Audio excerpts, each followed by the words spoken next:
Most accounts of the Korean War emphasized troop movements, artillery exchanges, or the stalemate along the 38th parallel.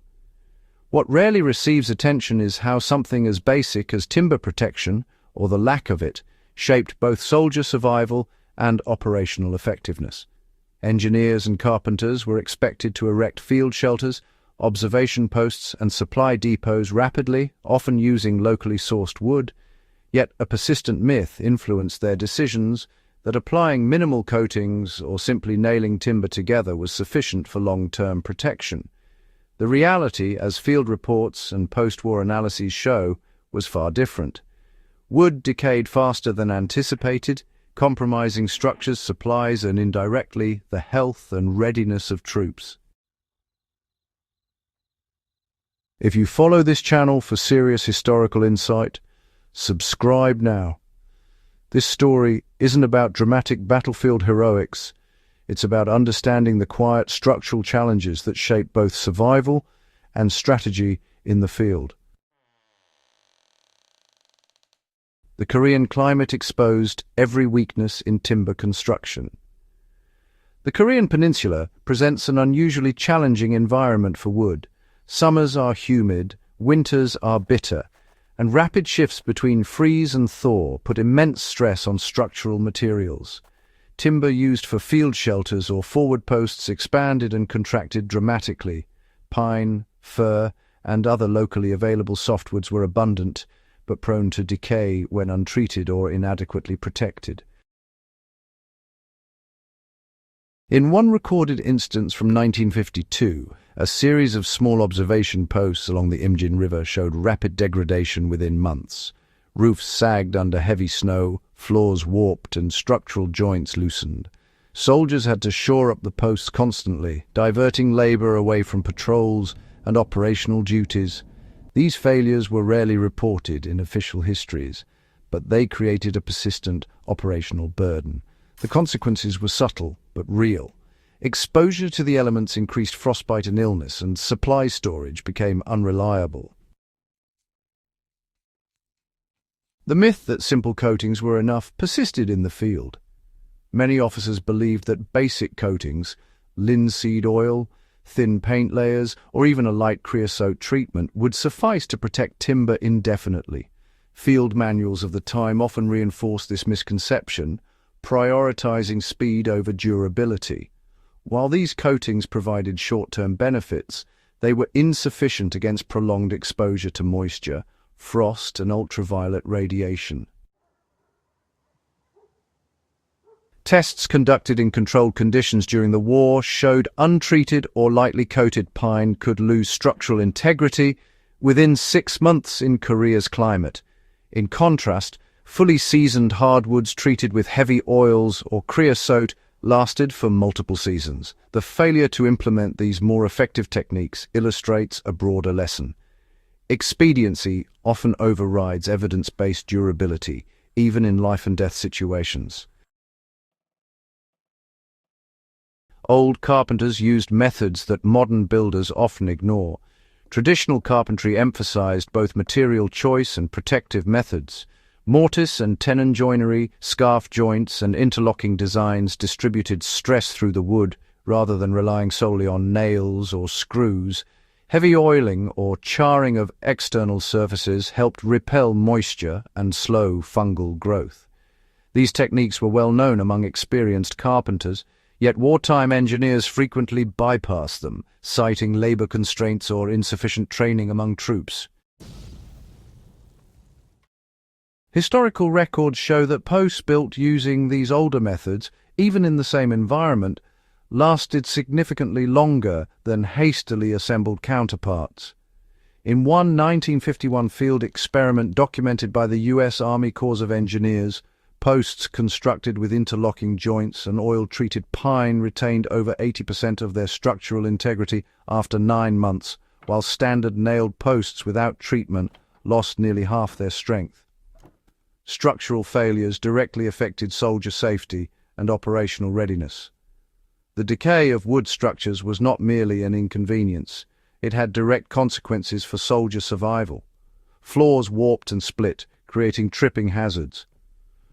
Roofs leaked, exposing men to frost, rain, and snow. Ammunition stored in deteriorating sheds was sometimes rendered unusable due to moisture.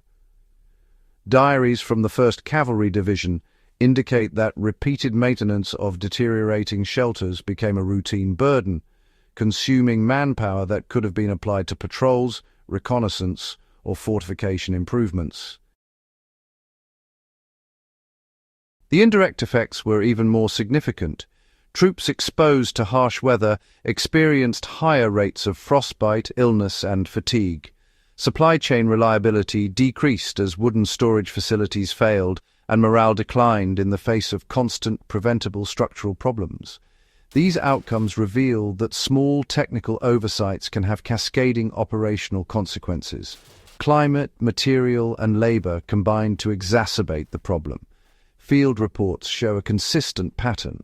Softwoods harvested locally, often still green or insufficiently seasoned, combined with rapid assembly and minimal protective coating, created structures that could not withstand Korea's extreme seasonal variations.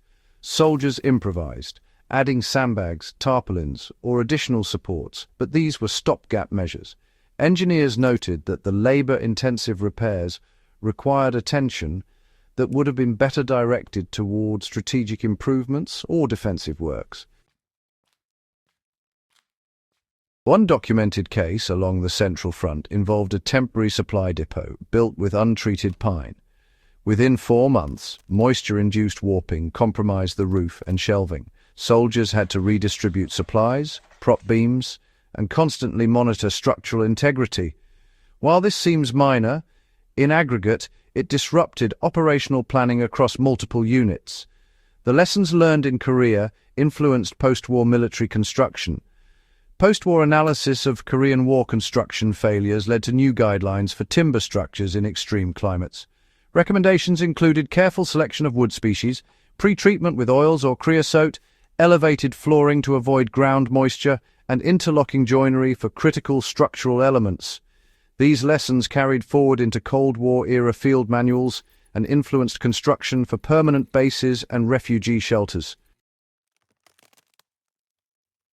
The Korean experience underscores a broader principle. Temporary expediency can create long-term hazards. Engineers learned that short-term gains from rapid construction were offset by cumulative labor costs, reduced troop efficiency, and, in some cases, preventable casualties. Understanding timber protection provides insight into human endurance. Beyond construction techniques, the story of wood protection in Korea reveals the intersection of material, environment, and human endurance. Soldiers' ability to survive and maintain operational readiness was directly linked to the decisions of engineers and carpenters. A poorly protected shelter meant fatigue, exposure, and constant maintenance. A well-constructed post reduced physical strain and allowed troops to focus on strategic objectives.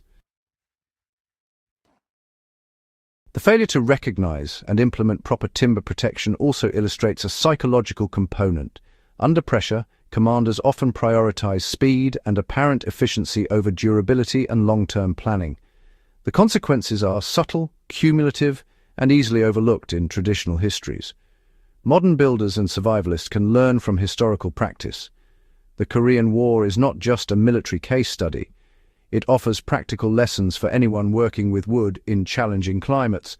Elevating floors, selecting durable species, applying adequate coatings, and using traditional joinery all extend the life of wooden structures.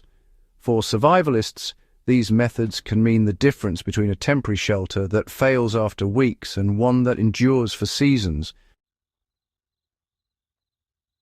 Understanding these principles also deepens historical insight. Structural failures reveal the lived experience of soldiers and engineers, highlighting how material conditions shaped outcomes as much as strategy or tactics.